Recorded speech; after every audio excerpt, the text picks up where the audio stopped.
Hey everyone, Zane here, and today I'm going to show you how to download Instagram stories.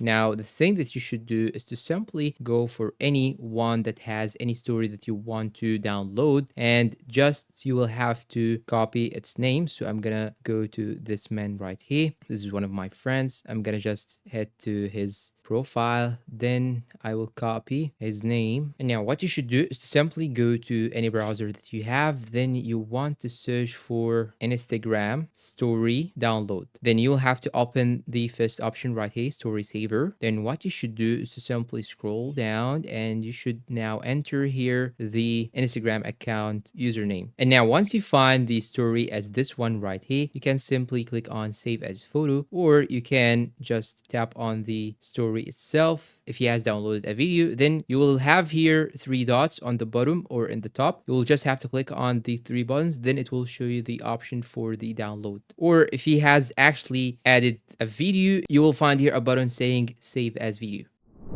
And that's all for today. If you find this video helpful, please don't forget to support us with like, subscribe, comment, share. Thanks for watching, and see you in a new video.